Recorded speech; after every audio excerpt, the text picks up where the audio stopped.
Rogers Anderson, Williamson County's mayor, and today we have the opportunity to talk to a gentleman that has added so much to Williamson County over the last few years. I will not say how old Mr. Ennis Wallace is, but I will say that he's been in our community for 78 years. No, I've been in the same house 78 years. Made a move before that. I was trying to be polite. Yeah. Well, we'll go right back to the beginning. 82. I'll be 83 come May. Mr. Wallace lives out in the Flat Creek community, in the Flat Creek community, at the head of the Flat Creek. That's right. Where the stream really starts in that area. Right. It comes right in front of my house and Kenny's house. You're right. Married to a wonderful lady that many of you would probably know her as well as you would him. And Eileen, been married how many years? This coming November will be 59. We're in our 58th year right now. Amazing. Right. Had two sons. Right. One son, we were talking about a little before the show, right. Works for the is our director of the Ag Center. Been right. there for a long time. Does a marvelous job. Oversees the operation. Has another son on a snow farm in Wisconsin. That's right. He can have that. That's right. I'm not visiting very often. Not this time of year. That's right. And we were trying to determine before the show started just exactly when he was a county commissioner, but we know it's a long time ago, 60s or 70s. And we can look back because I went on the county court, we called it at that time, the same time that Judge Greer went on. We went on together. So if we can look back and see when Judge Greer went on, and then I guess Robert Ring was on there when I came off. We had Judge Greer, and then we had Kelly, and then Robert. So I came off, I guess, on when Robert Ring was on there. We know that you're a veteran of the United States Air Force. Right. We know you put in a long, illustrious career working at Textron. Yes, I did. And what we don't know is a little bit about your life growing up in the Flat Creek community, how many brothers and sisters you had, Mom and Daddy, how in the world did they ever settle there? And that's where we want to start. Well, that wasn't any problem. My mother's people came over from North Carolina when we were still North Carolina here. And they first stopped off over about Lewisburg, but then they smartened up a little bit and came a little further north. We'll get some phone calls on that. And came to, and came to Flat Creek area. And my mother was left an orphan when she was 3. And her grandparents raised her down at Old Reed's store there on Flat Creek. And then my father's people, they came over from Mecklenburg County, North Carolina in the year 1804. So my father's people were about 2 miles down the road from my mother's people. And right now I live about 2 miles up the road from where they all live.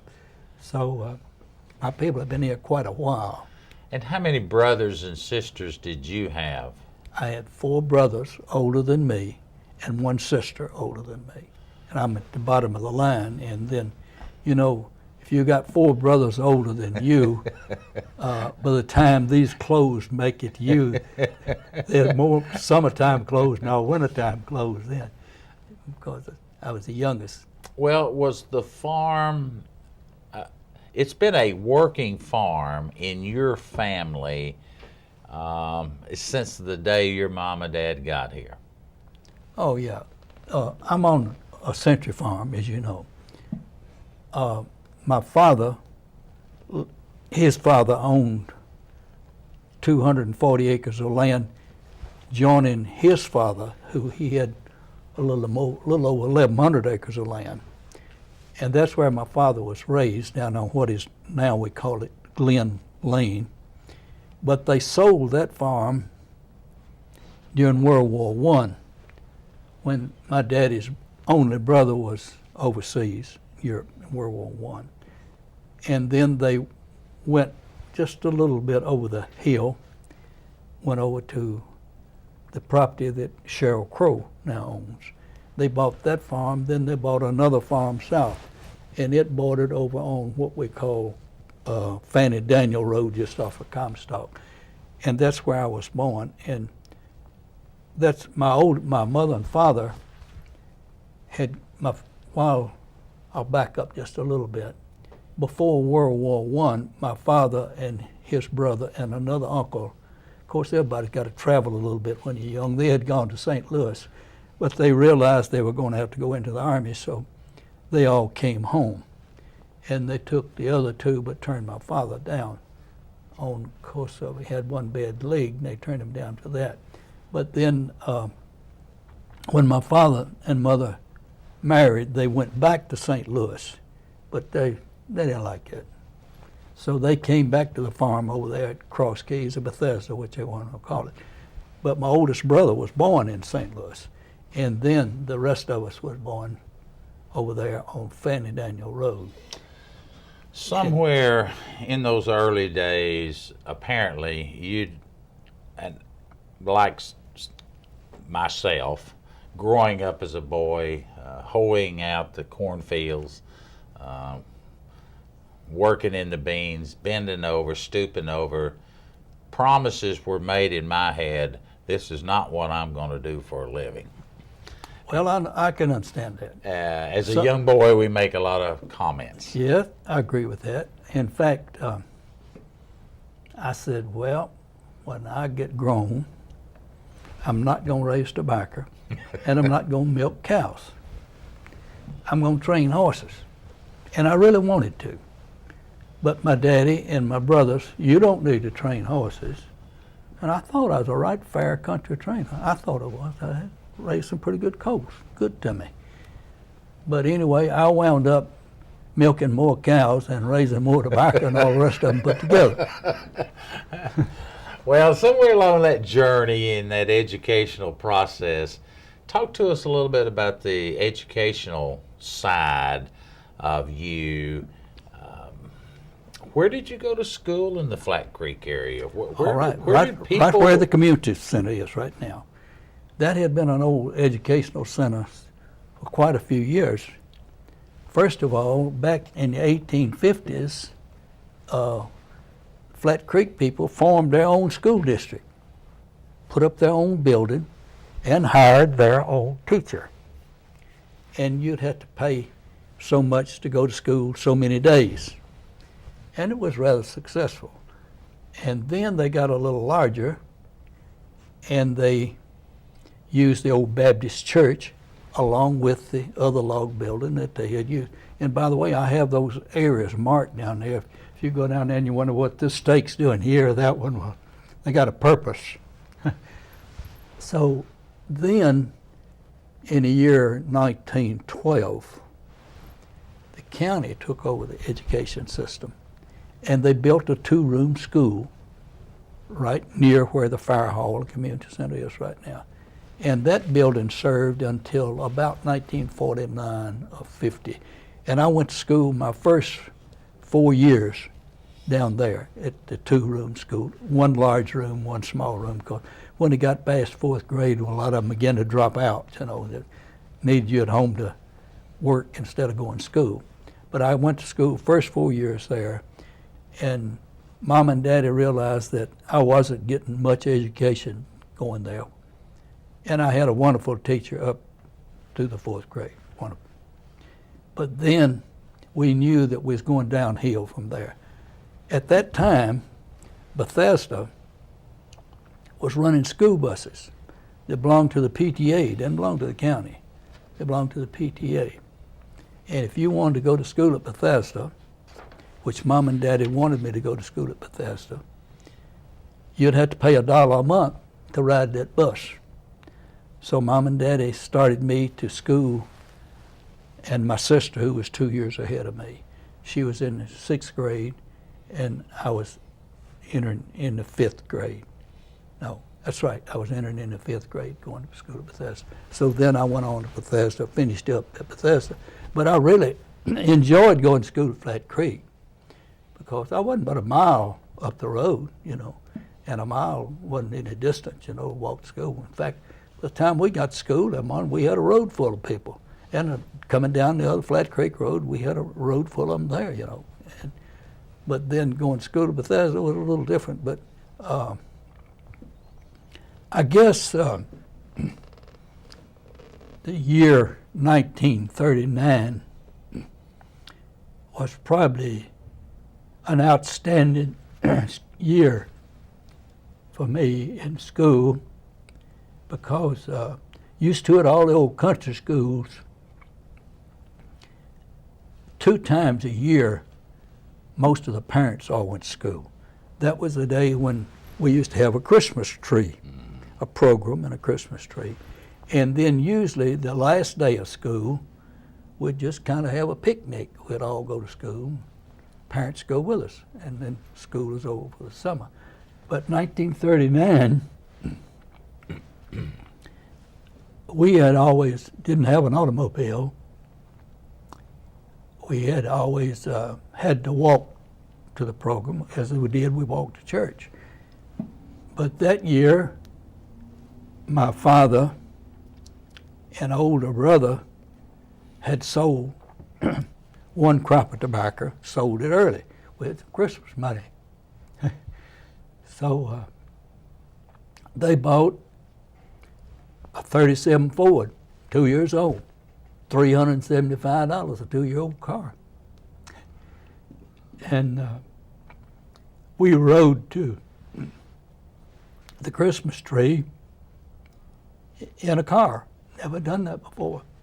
But also, my mother used to be a thing, Spiegels and Sears had catalogs. Oh, yeah. And my mother had ordered me a coat from Spiegels. And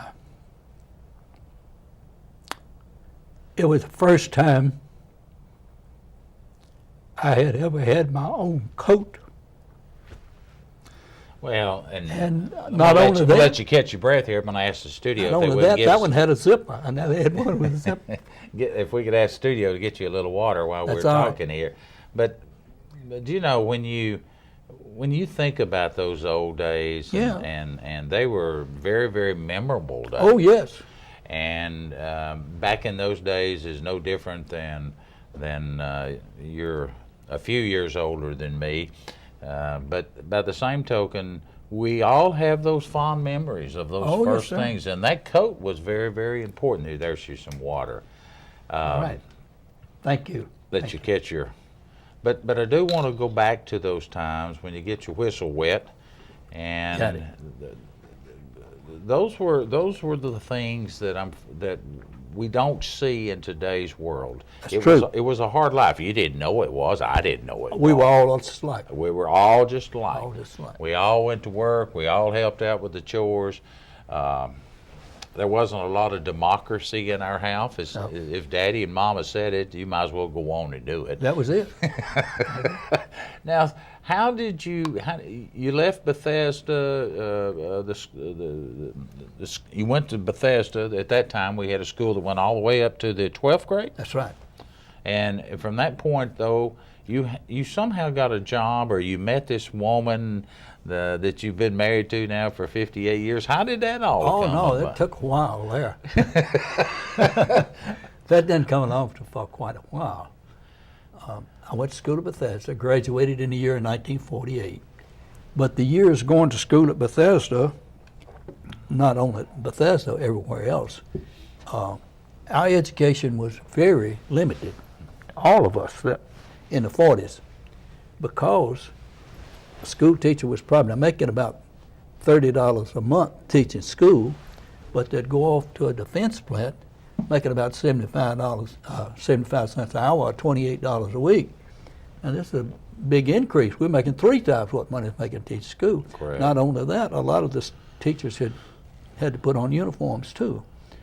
So my time at Bethesda during the war was kind of limited. In fact, we were running about 500 acres of farmland through there, and they only had Daddy, one other man, and me. Well, I didn't get to school a lot of days, And a lot of days I did get to school, well, Daddy would tell me, and we had stables at school at Bethesda at that time, and it's usually about full of horses the time everybody got there. And Daddy would tell me, he says, you ride your horse to school today, and you leave school about 11:30, you'll be here in time to eat your dinner, and then we'll work till dark. Well, I'm putting in a full day after I've got home, So my wife, she didn't enter the picture for quite some time, so I graduated in the year 1948 at Bethesda, and that was the same time that I'm still milking cows, get me out of school, keep me through school. And at the same time, I thought, well, I believe it's a better way if I want to milk these cows for a living. I need every penny I can get, right? So I went down to Old Harper Bank, borrowed enough money to build a grade A dairy barn, put the equipment in it. Total price, $2,250. Which was a lot of money. Was a lot of money at that time, very true. And then, at the same time, I'm 18 years old. I've just turned 18. My mother and father, they leave the farm. Yeah. Oh, yeah. They moved to Lewisburg. Leave me at home. I had a wood cook stove. I did not have a telephone. I did not have a car. I had a horse to ride, a team of mules, and a shepherd dog, and a bunch of milk cows. So at 18-year-old, but I got to make it somewhere, hadn't I? So I hung in there till my brother came home. He was living, oldest brother, was living in Massachusetts, and he decided he'd come home to the farm with me, and he came home to the farm with me. So his wife was still living, Alice, you remember her, out here at the hospital. She was a full-blood Yankee right out of Boston. But anyway, he came to the farm to help me, and we were still on the farm when Korean War broke out. So that's when I went Air Force, Korean War. And then I was coming home. I came home on leave from California, and that's when I first met Arlene. But she happened to be going with a friend of mine. But anyway, that was their business. This was mine. So, rest of it, from there, I guess. And where was she from? She was from Arrington. She was from the big city. Right, she was from Arrington. Going to school at College Grove. College Grove and Bethesda, big rivals, that, at that time. Because what?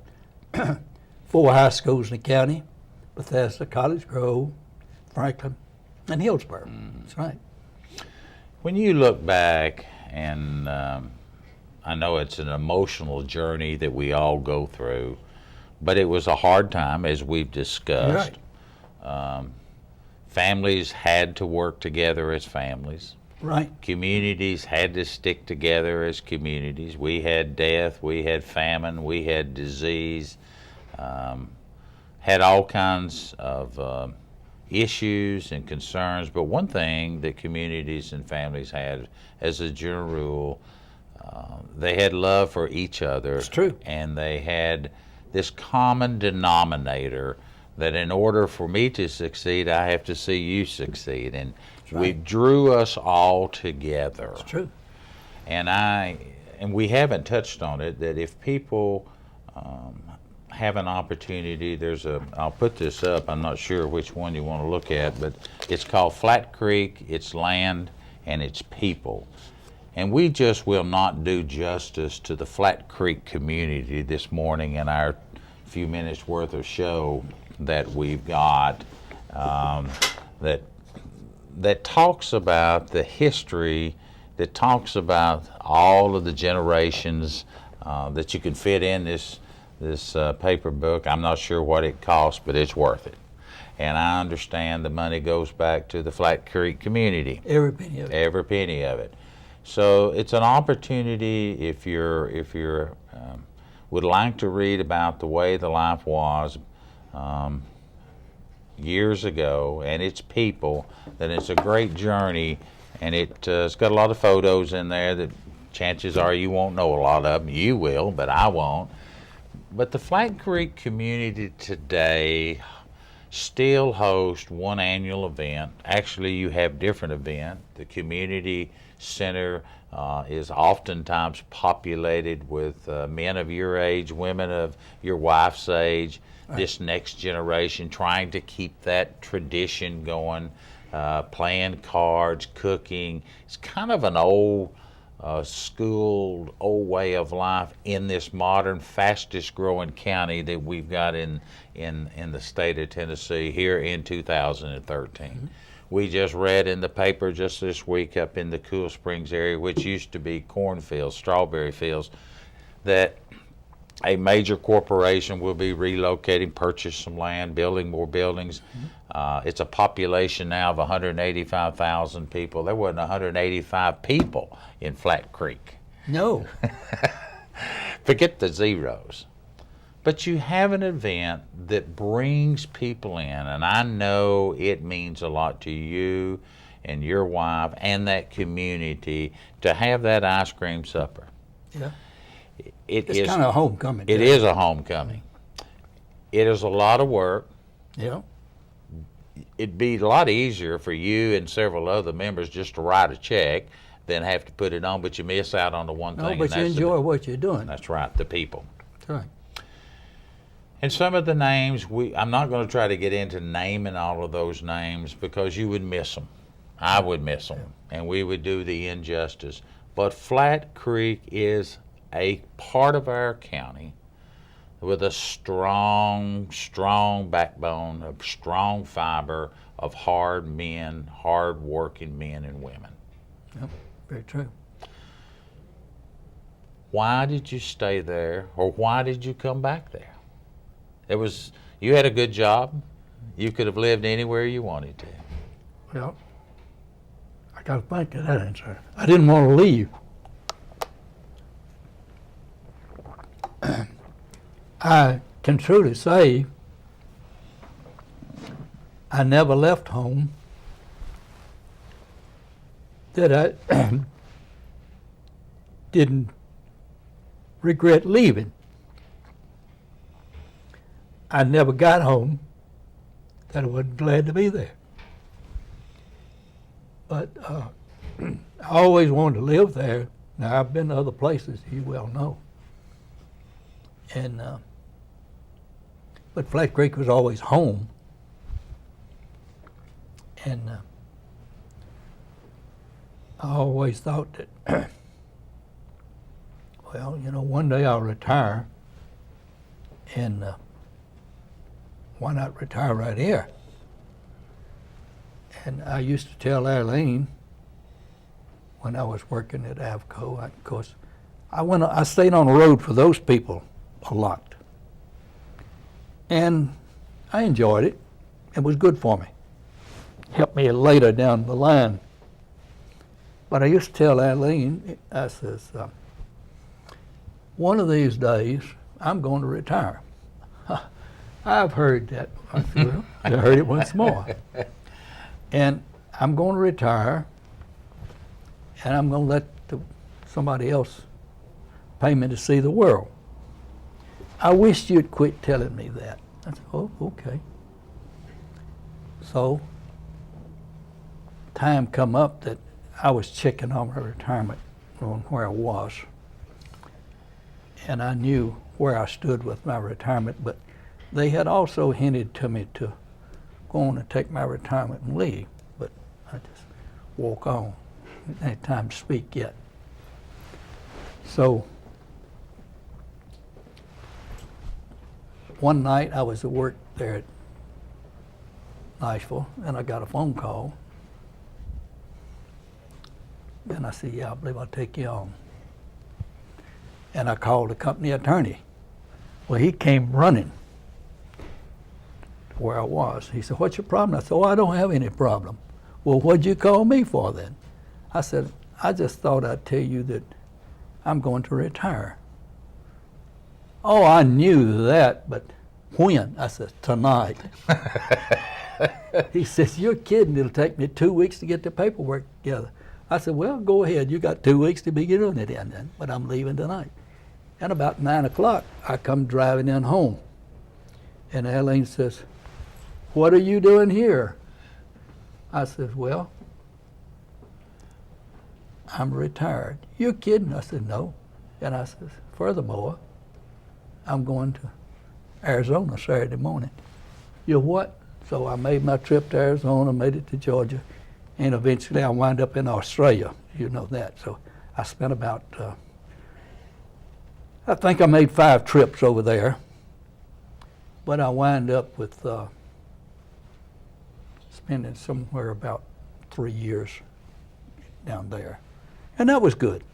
But then when I came home from there, well, I met up with an old friend of mine, and he said, "I need you to help me." I said, "Well, I will if I can."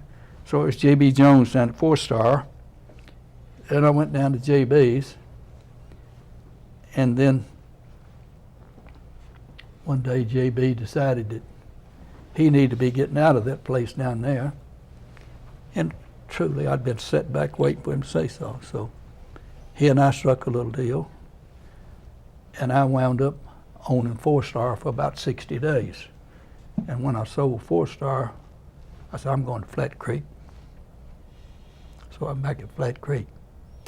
Well, and again, your journeys of history will never do it full justice.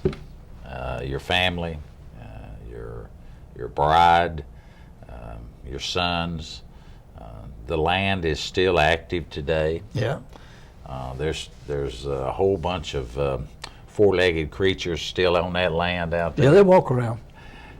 You've got a son and his wife that have moved back into the area. Yeah. So there's hopefully another generation that will carry on the Wallace tradition. In the minute we've got left, and that's all the time we have, that if there was one common thread that's just got you through this old life, that you just say that's what you need to hang your hat on, what is it? Well, certainly my faith is strong. Sorry, I know it is. Has been from day one. It's important. You are the next man in line that I've interviewed. There'll be more to come, but you've offered a lot to our community. You've put back in our community. I thank you for doing that. And thank you for taking time out today and being with us. My pleasure. It's been my pleasure to spend a little time with Mr. Ennis Wallace from the Flat Creek community, homeborn, homebred, and here today. Thank you again. Thank you.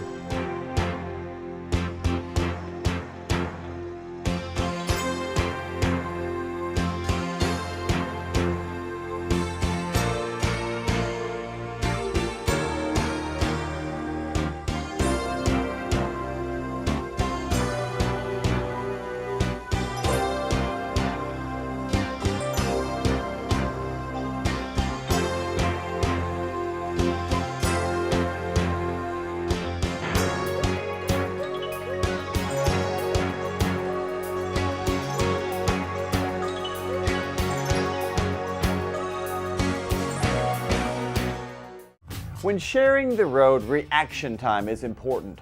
Motorists should reduce their speed and avoid tailgating, especially in bad weather. Cyclists have the same rights and responsibilities as motorists. They should travel in the same direction on the right hand of the road and obey all traffic signals. Observing these rules provides predictability for both motorists and cyclists. Remember, same roads, same rules, same rights.